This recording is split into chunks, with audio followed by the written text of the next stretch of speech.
노인은 왜 존경받기 어려워졌는가? 선생의 자리가 바뀌었을 뿐이다. 한때 지식은 희소했다. 책이 귀했고 글을 아는 사람이 드물었으며 배움은 특정한 사람에게서만 얻을 수 있었다. 그 사람이 대개 나이 든 사람이었다. 지식을 쥔 사람이 자연스럽게 권위를 가졌고 존경은 그 권위에 대한 자발적 반응이었다. 그런데 인터넷이 그 구조를 해체했다. 어떤 질문에도 수천 개의 답이 핸드폰 안에 있다. 의학 정보, 법률 지식, 역사적 사실. 나이의 특권이었던 것들이 검색 한 번에 나온다. 더 나아가 어떤 분야에서는 젊은 사람이 노인보다 훨씬 더 많이 안다. 디지털, 인공지능, 새로운 산업. 이 분야에서 20대는 60대의 선생이다. 이것은 잘못이 아니다. 다름이다. 지식 권력이 이동한 것이다. 그러나 지식이 이동했다고 해서 지혜까지 이동한 것은 아니다. 지식은 검색할 수 있지만 지혜는 검색할 수 없다. 어떤 선택이 10년 후에 어떤 결과를 낳는지, 사람 사이의 균열이 어디서 시작되는지, 위기가 왔을 때 무엇이 진짜 중요한지. 이것들은 데이터베이스에 없다. 살아봐야 한다. 선생의 자리가 사라진 것이 아니다. 자리가 나뉜 것이다. 기술을 가르치는 선생과 삶을 가르치는 선생. 이 두 자리는 다르다. 노인이 자신의 자리를 알고 그 자리에 설 때 젊은이들은 그곳에서 배울 것이 있음을 안다. 그 자리를 찾지 못하고 기술적 지식의 영역에서 젊은이와 겨루려 할 때 패배는 예정돼 있다. 그리고 그 패배가 노인의 권위 전체를 흔든다. 이것이 안타까운 이유는 잘못이 있어서가 아니라 자리를 잘못 고른 것이기 때문이다. 역할이 바뀌었다. 사라진 것이 아니라.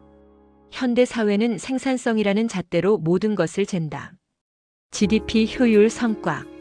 이 단어들이 지배하는 세상에서 인간의 가치는 그가 얼마나 생산하느냐로 측정된다. 청년은 생산성의 정점에 있고 노인은 그 바깥으로 밀려난다. 은퇴는 그 밀려남의 공식적 선언이다. 전근대 사회에서 노인은 생산에서 물러나더라도 공동체의 다른 방식으로 기여했다. 아이를 돌보고 분쟁을 중재하고 의례를 이끌고 이야기를 전했다. 그것이 사회적 생산이었다. 그런데 현대 사회는 그 역할들을 제도가 대체했다. 어린이집이 아이를 돌보고 법원이 분쟁을 해결하고 미디어가 이야기를 전한다. 이것은 사회의 잘못도 노인의 잘못도 아니다. 역할이 달라진 것이다. 그러나 역할이 달라졌다고 해서 역할이 없어진 것은 아니다. 달라진 세상에서 새로운 방식으로 기여할 자리가 있다. 다만 그 자리는 주어지지 않는다. 스스로 찾아야 한다. 그것이 이전 세대의 노인과 지금의 노인과 가장 큰 다름이다. 이전에는 나이가 들면 자동으로 역할이 따라왔다. 지금은 나이가 들어도 역할을 스스로 만들어야 한다. 여기서 옥상가옥의 첫 번째 층이 얹힌다. 몸은 약해지는데 역할은 스스로 개척해야 한다. 이전 세대는 나이가 들면 안으로 들어와 앉아도 됐다. 지금 세대는 나이가 들어도 계속 밖으로 나가 자신의 자리를 만들어야 한다. 이것이 얼마나 힘든 요구인지를 젊은이들은 아직 모른다. 아직 그 자리에 서보지 않았으니까. 존경이 자라던 토양이 달라졌다. 존경은 관계 속에서 자란다. 오래된 관계, 반복된 만남, 함께 계절을 넘긴 관계. 어릴 때부터 얼굴을 알고 그 사람의 삶을 가까이서 지켜보고 그가 어떻게 살아왔는지를 몸으로 아는 관계. 그런 관계가 있을 때 비로소 존경이 자란다. 그런데 그 토양이 달라졌다. 대가족이 핵가족이 됐고 핵가족은 1인 가구로 쪼개졌다. 이웃을 모르는 아파트에서 산다. 어릴 때 살던 동네에서 평생을 사는 사람이 드물어졌다. 노인과 젊은이가 함께하는 시간이 극도로 줄었다. 생각해보라. 지금의 20대가 60대 이상 어른과 일주일에 몇 시간을 함께하는가? 명절에 몇 시간, 어쩌다 전화 몇 분. 그것이 전부인 경우가 많다. 그 짧은 접촉 안에서 깊은 존경이 자라기를 기대하는 것은 씨앗을 심고 이틀 만에 열매를 기다리는 것과 같다. 공동체가 있을 때 노인은 자연스럽게 맥락이 있었다. 저 어른이 어떻게 살아왔는지, 무엇을 겪었는지를 공동체 전체가 알고 있었다.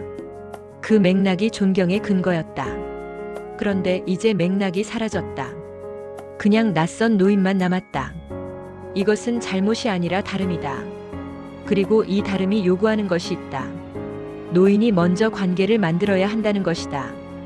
이전에는 관계가 저절로 주어졌다. 지금은 관계도 스스로 만들어야 한다. 여기서 옥상 가옥의 두 번째 층이 얹힌다. 몸은 이미 무거운데 관계마저 능동적으로 개척해야 한다. 나이가 들수록 새로운 사람을 만나는 것이 힘들어진다. 에너지가 줄고 변화에 적응하는 속도가 느려진다. 그런데 시대는 바로 그 시점에 당신이 먼저 다가가야 합니다라고 요구한다. 이것이 가혹한 이유는 요구 자체가 잘못됐기 때문이 아니라 그 요구를 받아내야 하는 몸이 한계에 와 있기 때문이다.